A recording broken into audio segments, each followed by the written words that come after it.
Good morning, ma'am. Ngasigi fazaraba video ma ma'am gidamakta pudun lakchari. Right, hit chale hai brother. Unai audio pal singsi kangi nong tabde kangira natraga mamangda Dzukou Valley Dzuko gi chingchang pareng sing mai fazana sakhiba chopper toraga mai muthat khiba Manipur government asu yamna choba thodang lobi khiba tumba tobudu da yaw khiba u singla khangde mana ikang kang mau ikang kang na leiba sing uri thamoi da yam kairi mau kanglaba mana yaudrba pal singsina kangni lepaje thawai yaudrba migi hakchang sing malaga thamoi da yam nungai tabam phawri mafam se urubada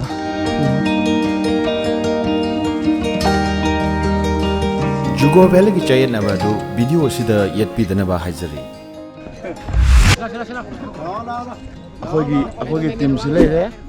ado mi yam sudre kharama toileta kharama tenta leiri kharama chak thong helipad son leye sine helipad leire Dzukou Valley da helicopter service leiradi se helipad sida dum taraga wadana lage arni Himalaya baki phajaba singina pomsing Himalaya baki phajaba Dzukou Valley Nagaland sabiba guest house sing koin lei guest house sini aswanda chu private cottage sing leiri sagi mu koin lai lambi je adagi chingyang sida sum pareng laga lakhiulamin mobile gi network kadang phangma pham do se leire loga Himalaya bak Manipur gi khwaidagi wangba ching mountain pu somda leire kaning ba ching ni akoina chacharuba mamangda khoi timna chacharuba yang khulen gi mafam duna asigi ching gi lantho kanda asom sa chi yang khulen mau gi area yang khulen gi area maton hile pa kanda Manipur gi area ya ma urni loga ching ni kaning ngak tani mam wa ba ka da ba sigi ching maton su kaning si ju kaning islinaw mayama kumda gare koi kobu mathakta hauba wa pambi adu ngak tani hoje makha tana border fencing kha da badagi border gi chain na ba am lei ba dumba Dzukou Valley do mayamna hojik uri besini. Those who seek the Lord will lack no good thing. Tampak view, fazaba view din. Exploring Manipur team gi Dzuko tana gari thauraga Dzukou Valley gi fazaraba view sing mahousa gi fazaba sing loiroi ngamba ching macha leiba valley gi saruk tuma makha gi saruk sida leire guest house ta ngarang mayam lemina buduna mathak tu dagi makhatana chingda kumthara kanda Manipur gi border gi manungda kwaidagi wangba ching kari chingno na har kana Mount Iso mountain pu Mount Isi ga na haina ching dumak mangda uriba ching na simak leiriba chingnon singsigi manungda asina iwang wangli yengbada su wangli wang Kanagumbi or authority amatagi favor natana Survey of India ki map amadi Google map ki matung inna Dzukou Valley ki leiriba guest house private cottage amasung helipad tu natana atai valley ki saruk singda leihoriba structure sing haibadi yungliba cross Dzukou Valley ki cave amasung Dzukou Valley ki ayamba saruk singdi ima Manipur ki map manung channa leiri Dzukou Valley asi Manipur gi ni haibada yamna shawa isilnau kaya amasu thoglakli Manipur government Dzukou Valley gi masak kannaba hotnabagi tangai phadabadu khanglakladuna police outpost amasu mau gi potato farm dagi changsillaga leiba Dzuko amadi Mount Iso ga naknaba mafamda thamkhiba leire adubu India gi atop raja singdagi amasung atop laibak tagi lakpiba lamkoiba singna maru oina khangliba Dzukou Valley asi Nagaland gi Jakhama natraga Bishwama dagi khongchat hoba Dzukou Valley aduni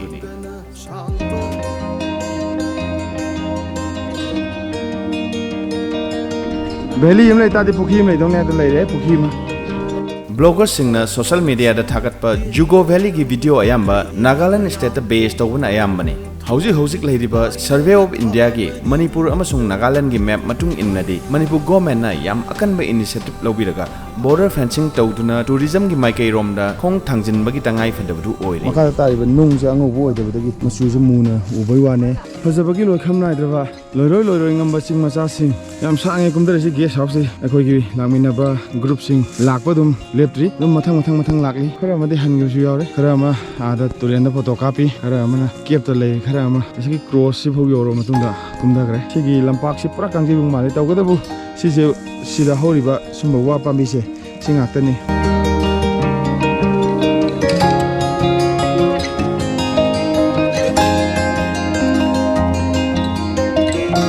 makhatana satharakpada Manipur map ama sida yungle me ye isina star ama tarame left side ama 1976 610 0G Maka tanam se iri mekina Kuzama isho krip poko kai tadi uhan Jashika matang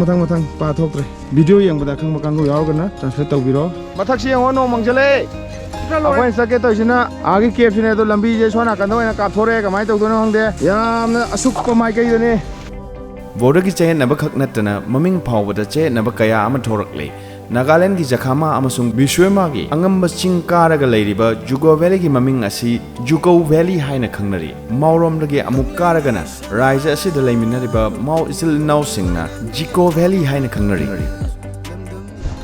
Sigi weather condition tamngam dabo weather condition do dum ore hojik nungsa yam kana sarambado hojik amuk nongje mangsallaga ta ing law phaurai leiji salise seasonal flower mayam sale haido aduma sale thangna bada ade kepse Asitani mayam sigi mayam tareng sana tali duga nuai bese makhal manate tenda sumtum le hoba group ama adagi turenda iroi ba group ama kep thiba group ama chingka ba group ama mai magi nuai bada mahausa gi phaja bada ngauja ba party du ngaktani sina mayam sina lambi thiri agi surung ji tana ba dum lambi thiri ni Asumna Dzuko Valley ki kha thang mamai kai romda chinglem na wang na lairiba Mount Aiso su maming yamlakli Dzuko Valley ki maming Dzuko Dzüko natraga Dzuko ama hekta oirasano mafam masigi phajabadi maming dagi masak na heli ngahak laitana hongiba eng asagi mong asina mafam masida karamba kanda nong tagan haibasi khangba ngamde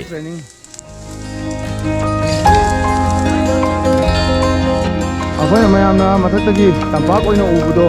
Makagi tampak se sigi condition ni koi wajina manga truk wanga leibat tampak ni mata kicing de yang tampak ko yang na ngi kali ba mong ki tampak da lamben semang ko ni sali no way da dala de abja ni ase mani la oh han da kan dula wang di hen sele he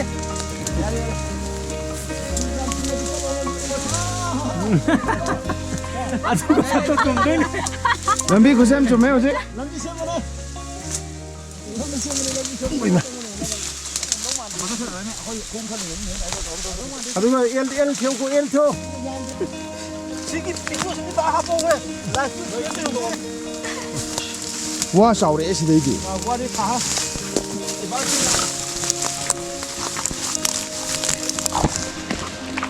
Siapa lah? Ish. Coba mau betul lah. Sudah kita cek.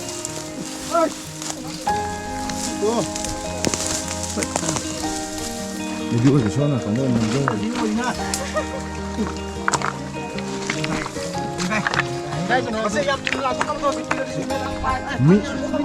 Mila ame hai bagi scientist le sini.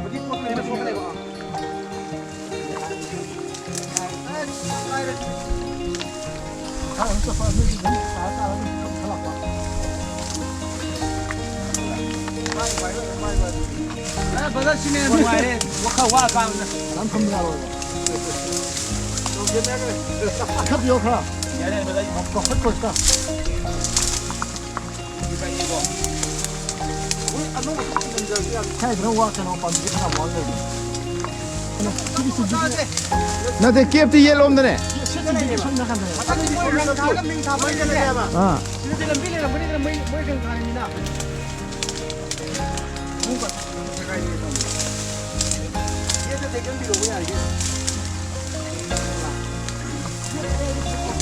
Ya ya betul.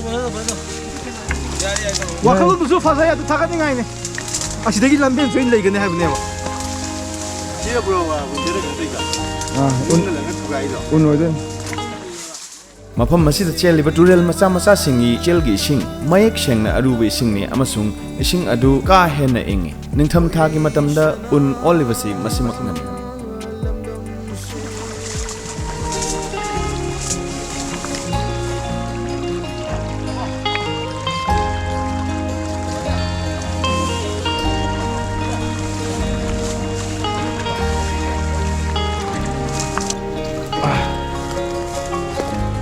मैं मतलब पर जुगो valley का कोई जब जुगो valley का खड़ा तुम खेलना रे। Yes. Ignoring exploring da dum exploring oi slay bulay jalo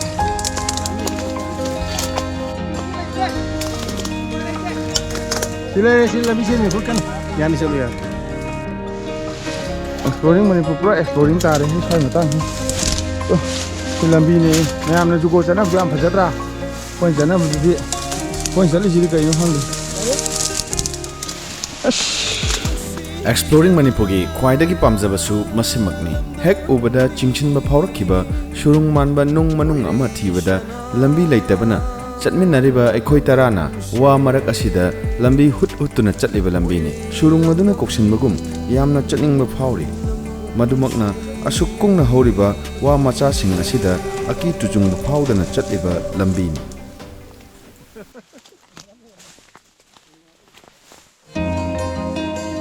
man natre mamangda khoi gi lambi singgi je khoi gi trip si de yaw bi ba brother Bobiraj adaga khoi sister na brother Bobiraj ko noina ko brother Bobiraj ki noina gi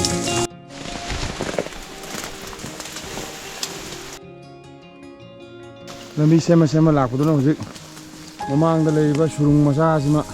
tamna lakune do sigi valley oina uriba mafam jidi wa ngakane si uri me wa je futara mu wang boyauri nipan mu wang boyauri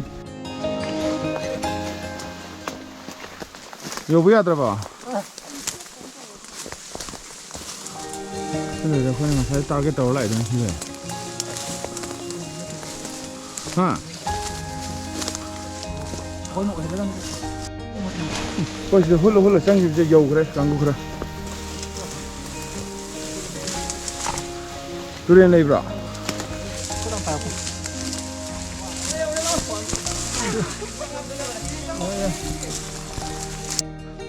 Target tahu lah konfirm tu. Ya boleh. Bro nak lucing ni yok sendiri. Sakit wafam di luar suara. Tahan bila मैं पुखम से ahum mari manga. Asyik berarti masih bahulah akan dah lumba lagi पुखम je tu kana ko makharan khunjar sino an leibjane ai de khundi khuning mane yum de bukham khara wale duna kangla mang dagi pung mangam khai dagi ngarang to 16 dagi laki ba trip to da yawgira ko exploring Manipur gi hoi group to da si group sina sigi mafam capsi option mangame brother Narendra brother Bishorjit brother Albert brother Sorjit brother Bobiraj brother gi loina bi sarani brother Dzuko hedinga sai dagi tawuru singam chirang lein brother Kennedy brother Romeo और मनीष ने आई mummy ये लोग खांगा अपने मरम देना तेन की मुँह पैसा खोम अदगी संग बगी मोही लुपा चाम लो वो तो मुँह पैसा खोम तेन खन बगी मफम की लुपा चनी संग बगी लुपा चामा चा बगी थक बगी पैसा की पैसा आते ने 3 स्टार होटल घूमने आदे ले भी संग मजा आनी जे अदुगा अदुना कोई 1 2 3 4 5 6 7 8 9 10 aiga 10 ai je masing he kawra mem thibada aduga journey sida yam nungai ba chatpa kan sida makhan gine music lai journey lambi du su dum khangbi re video da yeng bi re du ni adum journey du da Manipur da gina bishwama bol lakpa kan sida phone tawraga muk thi chaluba phone adum phangi ten tawba mi ten amuk thi chaluba gari na adum ten du pubira khoi da perme sum journey awa nungai na thalaba journey sida oh aduga amuk parking sida amuk gari thanambada shodo dum hapaka thanamba fajana lole akoi fajana section tawre aduga shodo mamai da dum thilla thanamba gari ani yauri aduna samba awanu aina pik thalaba journey sida nong chu mangsan gre aduna ngasai khara fajaram bane nong mangdrikan de hojikti pura lost chale aduna makhata na akoi guest house ta na hanba sida ngasai pungta nipan de kumdarak ba journey sida nipan de kumdare brother akoi mayam kumdare sha da turen lale turen gi thong seme nung thare taro चलक पजदा हुजु जे trip से हम ठीक नुआई रे हानदी हम warm रे कोन सम नुआई खले नुआई trip से हान वकारक पददी हम वाइस जिन कारक पददी अदो valley से यो बदगी पुरा वा पुरा कावरे खरपगी से सिददी दम कानिंद्रब योर खल्लब दो काब लोय कादा ngam लोय कादा प्लेन लापददी नुआय कादा हुजि सी लापुगी अवाब लंबेन सेम मते को दु नतन तोपा अवाब के लेते नोय नोय हा बकाबो दो दि खरा वारम ने अवाब के सी ने जिरो दि अवाब खरा का या नुआय जो था खुदिंगी को अब दि दम चिंब्यो Okay. ꯁꯨꯃꯥꯏ ꯆꯠꯄꯁꯦ ꯑꯗꯨꯝ ꯄꯥꯝꯃꯦ ꯑꯗꯨꯅ ꯃꯇꯨꯡꯗꯁꯨ ꯌꯥꯔꯒꯁꯨ ꯈꯔ ꯇꯣꯏꯅ ꯑꯗꯨꯝ ꯆꯠꯁꯦ ꯁꯤꯗ ꯂꯩ ꯈꯔ ꯌꯥꯔꯒ ꯅꯨꯡꯉꯥꯏ ꯆꯤꯌꯔꯃꯦꯟꯅꯦ ꯃꯥꯗꯤ ꯆꯤꯌꯔꯗ ꯐꯝꯕ ꯆꯤꯌꯔꯃꯦꯟꯅꯦ ꯌꯥꯝ ꯅꯨꯡꯉꯥꯏꯌꯦ ꯕ꯭ꯔꯗꯔ ꯍꯥꯎꯈꯣ ꯔꯤꯁ ꯀꯦꯕꯤ ꯂꯦꯅꯧ ꯑꯦꯂꯤ ꯗꯨ ꯑꯅꯥ no hope without God Kedu सेटो all 4M ओजा कापियो नैखो जुबा चांग मोय लामे 2007 दगो मारे 1910 2007 गा है याम कुइरबो मो अदुगो ब्रदर सिंगना आइना ओजिक आइगी वीडियो सिदा ब्रदर मैम की मिंग के आइना पाथोकपसि यावबि तारगदि लाइक कमेंट तबिरमो 싱올라얌 뿜나먹부 텅이제 가가왕가나 상벌람 농법 농축된벌람 가이나 양고 마룽통이 라이나다 타버디 람담니 가가왕가나 상벌람 농법 농축된벌람 가이나 양고 마룽통이 라이나다 타버디